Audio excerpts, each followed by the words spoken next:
사도신경으로 신앙 고백하십니다. 나는 전능하신 아버지 하나님 전지의 창조주를 믿습니다. 나는 그 유일하신 아들 우리 주 예수 그리스도를 믿습니다.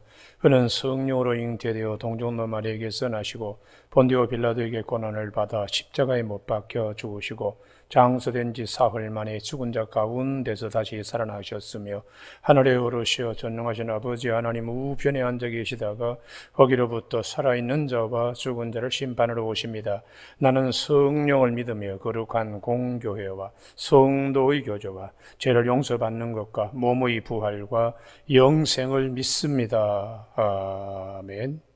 오늘 아침 하나님께서 우리 모두에게 주시는 생명과 진리의 말씀은 요한일서 1장 5절에서 10절 말씀입니다. 한 절씩 교독하시겠습니다. 요한일서 1장 5절 우리가 그에게서 듣고 너희에게 전하는 소식은 이것이니 곧 하나님은 빛이시라 그에게는 어둠이 조금도 없으시다는 것이니라.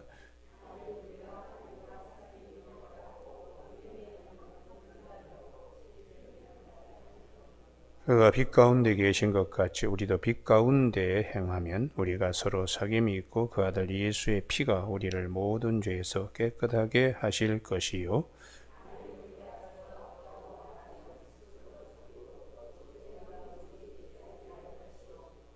9절 10절 같이 읽습니다. 만일 우리가 우리 죄를 자백하면 그는 미쁘시고 의로우사 우리 죄를 사하시며 우리를 모든 불의에서 깨끗하게 하실 것이요 만일 우리가 범죄하지 아니하였다 하면 하나님을 거짓말하는 이로 만드는 것이니 또한 그의 말씀이 우리 속에 있지 아니하니라. 아멘. 7절 말씀에 그가 빛 가운데 계신 것 같이 우리도 빛 가운데 행하면 우리가 서로 사귐이 있고 그 아들 예수의 피가 우리를 모든 죄에서 깨끗하게 하실 것이요 하는 말씀 중심으로 참 기쁨, 구원의 은혜라는 제목으로 말씀을 나누겠습니다.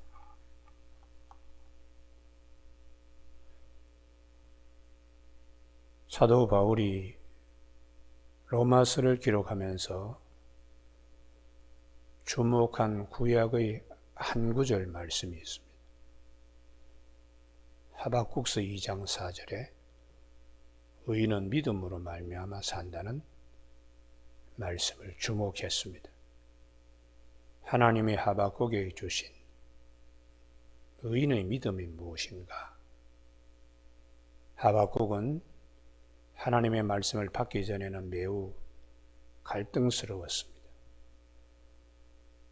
선민을 하나님께서 이방인들에게 내어주셔서 징벌하는 것이 마땅합니까? 또 악인은 저렇게 번성한데 의인은 참 고통스럽게 살아가야 되는데 이게 합당합니까? 그럴 때 하나님께서 의인은 믿음으로 말미암아 산다. 그 의인은 믿음으로 말미암아 산다는 것을 하박국이 어떻게 깨쳤는가? 하박국서 3장 17절에 무화과 나무가 무성치 못하고 포도나무에 열매가 없고 감람나무에 소출이 없고 밭에 식물이 없으며 외양간에 우리의 양이 없고 외양간에 송아지가 없을지라도 나는 여호와로 인하여 기뻐하며 나의 구원의 하나님을 인하여 즐거워한다고 그렇게 고백하고 있습니다. 하박국에서 가장 큰 기쁨은 하나님 구원의 은혜, 이것을 하박국은 깨치고 난 다음에 의인의 믿음은 참 기쁨은 여호와 구원의 은혜를 그가 고백하고 있는 것입니다. 우리가 이 세상의 모든 것을 가졌더라도 구원받지 못하면 그는 매우 불행한 삶이 됩니다.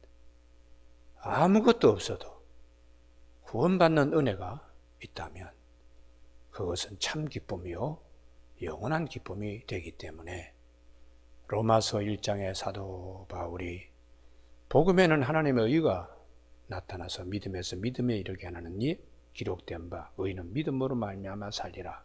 그 핵심이 로마서 1장 16절에 나는 복음을 부끄러워하지 아니하노니 이 복음은 모든 믿는 자에게 구원을 주시는 하나님의 은혜임이라. 할렐루야.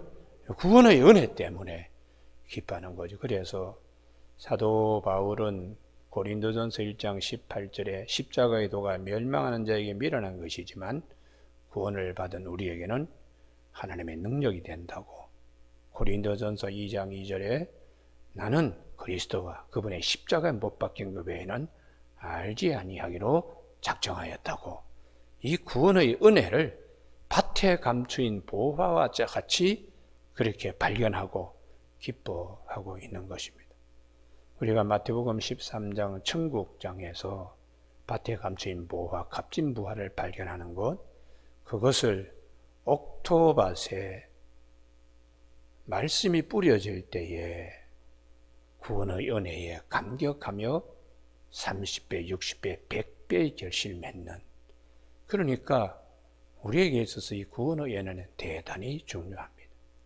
오늘 본문 말씀, 하나님은 빛이시고 반대로 우리는 어둠의 자식들이었다는 것이에요. 그러면 이 어둠의 자식들이 빛의 하나님께 나아가려면 우리가 거기에 그냥 나가는 것이 아닙니다. 예수 그리스도 안에서 나가는 겁니다. 할렐루야. 그게 7절입니다. 그 빛 가운데 계신 것 같이 우리도 빛 가운데 행하면, 빛 가운데 걸어갈 수 있는 길은 나는 곧 길이요 진리요 생명이니 나로 말미암지 않고는 아버지께로 올 자가 없다고 하신 말씀대로 예수 그리스도를 통하여 우리가 하나님께 나아가는 은혜가 있습니다. 그래서 구약 성경에 우리 출애굽기에 보면 성막 건설에 성전 안에, 성막 안에 들어오는 것은 그게 금이든 해달의 가죽이든 성물로 구별됩니다. 성막 안에 들어오지 아니한 금은 절대로 거룩하다는 말을 붙일 수가 없어요. 그 금으로 만든 것이 어디를 가든지 사람의 온갖 좋은 솜씨로 만들어봤자 우상입니다. 금으로 조각한 우상이지 그것은 거룩성을 가질 수 없어요.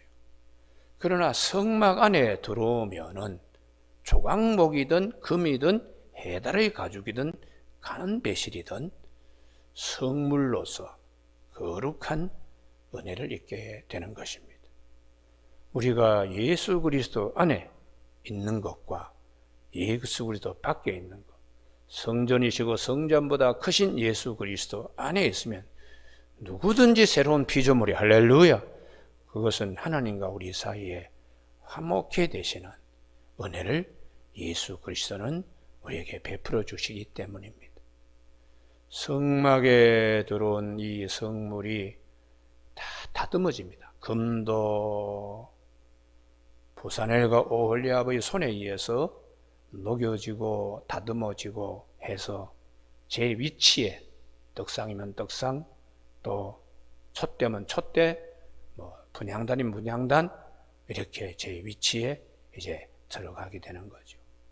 해달의 가죽도 그냥 쓸 수 없습니다. 그것을 잘 다듬어서 성막의 윗덮개로 사용되는 것입니다. 성도들에게 있어서 어둠의 자식이 빛의 주 안에서 빛이라, 사도 바울이 에베소서 5장 8절에서 말씀하신 대로 너희가 전에는 어둠이었더니 이제는 주 안에서 빛이라 이렇게 말씀하셨는데, 빛의 자녀들처럼 행하라. 그게 부사넬과 오홀리압이 성물로 드려진 예물을 잘 다듬어서 제 위치에 놓는 것처럼 예수 그리스도 안에 있는 자들이 그 다음에 성화되는, 성령님에 의해서 다듬어지는, 그래서 마음속에 있는 모든 더러운 것, 이런 추한 것들을 다 다듬어내는, 그래서 출애굽기 40장 34절에 여호와의 영광이 성막에 충만할 때에 여호와의 영광에 참여하듯이 온전한 빛의 자녀로 하나님의 은혜의 자리에 들어갈 수가 있게 되는 것입니다. 할렐루야. 그래서 오늘 본문 말씀에 나는 죄가 없는데, 그것은 인간이 무엇인지 모르고 하는 소리라는 거예요. 우리가 8절에 만일 우리가 죄가 없다고 말하면 스스로 속이고 있는 자라고. 어둠에 있기 때문에 어두움이 보이지 않습니다. 어둠에 있는 자가 빛 앞에 나오면 가까이 가면 갈수록 작은 죄까지 다 보이는 거예요. 그래서 죄가 많은 곳에 은혜가 넘친다고. 주님 가까이 가면 갈수록 나의 부족한 것들이 자꾸 보여지는 거예요. 그래서 그 문제를 그 다음에 이제 구원의 은혜에 택하신 바 홍해바다를 건너는 것처럼 구원받은 백성이 요단강을 건너는 때에처럼 완전히 하나님이 약속한 곳에 심겨지듯이 회개의 절차가 예수 그리스도 안에서 우리에게 이루어지니까 얼마나 감사한지 모릅니다. 할렐루야. 그래서 오늘 9절에 만일 우리가 우리 죄를 지아백하면 그는 미쁘시고 의로우사 의는 없나니 하나도 없다고. 우리가 죄 용서받으면 온몸을 씻었지만은 또 발은 씻어야 하기 때문에 매일매일 살면서 우리 가운데 죄를 지으면 자백하면 됩니다. 그는 미쁘시고 의로우사 우리 죄를 사하시며 언제든지 돌아서는 자에게, 씻어달라고 하는 자에게 거절하지 아니하시고 씻어주시는 하나님의 은혜요. 예수를 믿게 되는 구원의 은혜뿐만 아니라 죄로부터 우리를 정결케 하는 또 다른 구원의 은혜를 이중적으로 있기 때문에 우리가 참 기쁨은 구원의 은혜라고 이렇게 결론을 맺을 수가 있습니다. 오늘 아침 우리 모두에게 주께서 날마다 필요한 이유는 우리의 원죄만 해결할 뿐만 아니라 또 부족하기 때문에 이런저런 부분에 항상 우리를 정결케 하시는 하나님의 은혜가 있다는 것을 꼭 아침에 감사하는 저와 여러분이 되시길 주님의 이름으로 축복합니다. 그래서 우리 하나님 앞에 제물로 나왔을 때에 내장은 기름이나 콩팥이나 이런 것들은 태워서 하나님께 드려요. 그런데 이제 고기라든지 가죽이라든지 특별히 똥, 이것은 진 밖에다가 내다 버리는 것입니다. 우리의 중심은 하나님께 드리지만은 우리가 버려야 될 배설물 같은 더러운 것들은 하나님께 드릴 수가 없잖아요. 그래서 자백하는 것입니다. 우리가 이 다윗이 자기 자신이 누구인가를 언제 깨치는가? 우리아의 저 밧세바를 범한 후에 이야, 이건 나 성군인 줄 알았는데 이게 죄덩어리구나. 그것을 깨치게 됩니다. 그래서 시편 51편에 내가 죄악 중에서 잉태되었고 어머니가 죄악 중에서 나를 출생하였다고. 나에게 정한 마음과 정직한 영을 새롭게 내가 누구인가를, 이야, 내가 이게 죄덩어리구나. 이걸 좀 깨닫게 이렇게 날마다 해달라고. 그리고 아주 중요한 말씀이 있습니다. 성령을 나에게서 거두지 마옵소서. 왜 성령님이 떠나지 않기를 다윗이 그렇게 기도했는가? 성령님은 우리를 죄로부터 깨끗게 하시는 일에 도우미로서 깨닫게 해주시고 도와주시는 분이 할렐루야. 부사넬과 오홀리압이 성막 안에 들어있는 것들을 잘 다듬어서 완전한 성물이 되듯이 성령님은 우리를 이건 죄인데 이렇게 하면 하나님이 싫어하시는데 일일이 다 다듬어 주시고 또 우리에게 말씀하시고 기억나시고 생각나게 하시면서 성화의 자리에 이르도록 하시는 것입니다. 그래서 우리가 성령은 우리 안에 계시기 때문에 주님이 요한복음 7장 38절에서 명절 끝날에 주님이 누구든지 목마르거든 내게 와서 마시라고 그러면서 그 배에서 생수의 강이 흘러 넘칠 것이라고. 이 생수는 성령님을 두고 말씀하시는 것인데, 성령님은 항상 우리 깊은 곳에서 날마다 하나님의 뜻을 알게 하고 우리를 정결케 하며 더 온전케 하시는, 참 기쁨이 무엇인가를 깨닫게 해주시는 성령의 놀라운 역사가 있기 때문에 그 배에서 생수의 강이 흘러 넘치게 하신다고 그렇게 주님이 말씀하셨습니다. 오늘 아침에 우리 모두에게 하나님께 번제로 속죄제로 드릴 때에 수양이 되든 염소가 되든 가죽을 벗기고 고기를 다 각을 뜨고 그리고 똥도 다 그냥 짐 밖에서 태워버리는 그런 일과 같이 사도 바울은 우리의 성화를 위해서 갈라디아서 5장 24절에서 예수 그리스도의 사람은 그 육체와 함께 정과 탐심, 욕심을 십자가에 못 박았느니라 이렇게 말씀하시는 것입니다.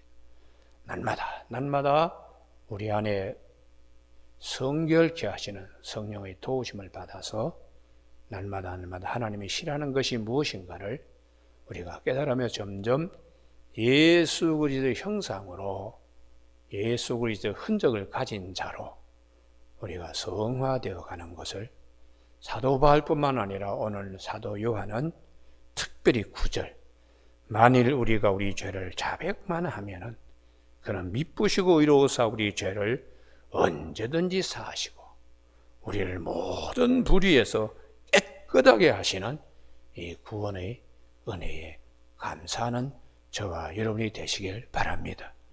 날마다 몸을 씻은 자는 발밖에 씻을 필요가 없다. 주님이 그렇게 세족식을 할 때에 베드로에게 말씀하신 대로, 이게 왜 그런가 하면은 작은 것들도 자꾸 쌓이면 마음에 무거운 죄짐이 되기 때문입니다. 그래서 죄로부터의 자유함이 있어야 되기 때문에 요한복음 8장 32절에 너희가 진리를 알지니 진리가 너희를 자유케 하리라. 이 자유는 죄로부터의 자유입니다.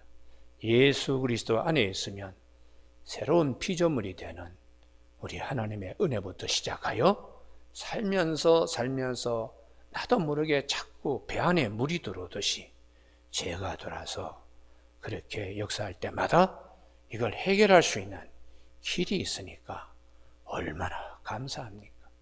오늘 우리가 예수 그리스도 안에 하나님이 우리에게 주신 이 구원의 은혜를 일찍이 하박국은 나는 여호와로 인하여 기뻐하고 나의 여호와의 구원의 하나님 때문에 즐거워하리라고 거기에 여호와를 2번이나 말씀하고 있어요. 하나는 독생자를 우리에게 주신 하나님, 독생자로 오셔서 우리의 죄를 위하여 십자가에 달려 돌아가신 우리 주님, 그리고 천국 가셔서 보혜사 성령님을 우리에게 보여주시는 구원의 은혜를 하박국은 하박국서 3장 18절에서 노래 부르고 있는 것입니다. 여러분, 의인은 믿음으로 말미암아 살리라. 이 믿음의 핵심은 구원의 은혜에 대하여 감사하는 겁니다. 할렐루야. 오늘 아침에 사도 요한도 어둠의 자식이 빛의 자녀가 되는 것은 기적입니다. 물이 포도주로 바뀌는 것은 기적입니다. 그냥 바뀌는 게 아닙니다. 예수 그리스도를 통하여 물이 포도주가 되듯이 어둠의 자식이 예수 그리스도를 통하여 빛의 자녀가 되니까 이 구원의 은혜는 우리에게 참 기쁨이요 영원한 기쁨이 되는 것입니다. 성경에 보면은 예수님이 병든 자 많이 고쳐준 말씀이 있죠. 그게 다 구원의 은혜입니다. 병든 자에게는 의원이 필요하듯이 나는 죄인을 부르러 왔다고 구원의 은혜를 베풀어 주신 하나님의 이 역사, 참 기쁨이요 우리에게 영원한 기쁨입니다. 오늘 아침에 나에게 있어서 참 기쁨, 영원한 기쁨은 무엇인가? 구원의 은혜를 베풀어 주시는 이 은혜 우리 주님 꼭 기억하는 저와 여러분이 되시길 주님의 이름으로 축복합니다. 기도하시겠습니다. 하나님 아버지, 성막 밖에서는 그것이 아무리 금이라도 성물이 될 수 없습니다. 성막 안에서는 해달의 가죽도 성물이 될 수가 있는 것처럼 참 성전이신 예수 그리스도 안에서 우리 모두가 빛의 자녀, 하나님의 권속이 되는 이 은혜뿐만 아니라 우리에게 있어서 날마다 죄로부터 자유케 되는 이 구원의 은혜, 대속의 은혜에 오늘 아침에 우리 자신들이 깊이 묵상하며 예수 그리스도 안에서 주님이 우리에게 주시는 참 기쁨과 영원한 기쁨을 다시 누리는 아침 되도록 성령 오셔서 말씀과 교제하게 하시고 교통하게 하시며 우리 스스로 더 성화의 길로 나아갈 수 있도록 도와주시길 원하옵고 예수님 이름으로 기도드립니다. 아멘. 하늘에 계신 우리 아버지의 이름을 거룩하게 하시며 아버지의 나라가 오게 하시며 아버지의 뜻이 하늘에서와 같이 땅에서도 이루어지게 하소서. 오늘 우리에게 이루어갈 양식을 주시고 우리에게 잘못한 사람을 용서하여 준 것 같이 우리 죄를 용서하여 주시고 우리를 시험에 빠지지 않게 하시고 악에서 구하소서. 나라와 권능과 영광이 영원히 아버지의 것입니다. 아멘.